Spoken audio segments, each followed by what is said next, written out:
Recording studio संपूर्ण नगर। लखीमपुर झूमेला बालक तू बीजेपिया हमके बतावना बाजे लागल डीजे तनी कमर हिलावना बालक तू बीजेपिया हमके बतावना बाजे लागल डीजे तनी कमर हिलावना हमर गोले गोला माथा घूमेला नाच भरपूर होके मस्ती में चूर बजे डीजे पनागिन धून रे पूरा खीरी लखीमपुर झूमेला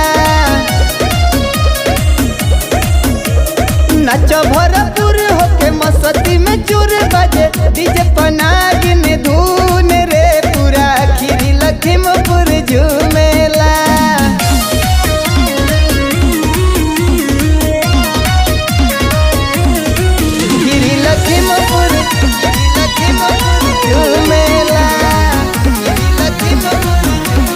हमारा से जनी पिया नखरा दिखाई नची सैया संगे संगे बड़ा मजा आई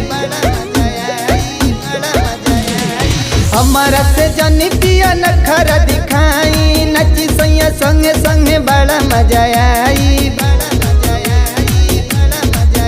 तहरा बतिया से जीव हमार चोरेला नाच भरपूर होके मस्ती में चूर बजे डीजे पनागिन धून रे पूरा खीरी लखीमपुर झूमेला नाच भरपूर होके मस्ती में चूर बजे डीजे पनागिन धून रे पूरा खीरी लखीमपुर झूमेला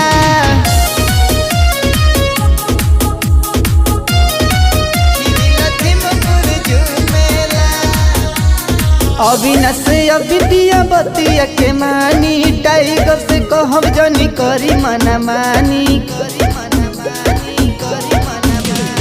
अविनाश अविदिया बतिया के मानी टाइगर से कहब जनी करी मना मानी झूमी कमर धके मन हमर करेला नाच भरपूर होके मस्ती में चूर बाजे डीजे पनागिन धून रे पूरा खीरी लखीमपुर झूमेला नाच भरपूर होके मस्ती में चूर बाजे डीजे पनागिन धून रे पूरा जिला लखीमपुर झूमेला। कृष्णा रिकॉर्डिंग स्टूडियो संपूर्ण नगर।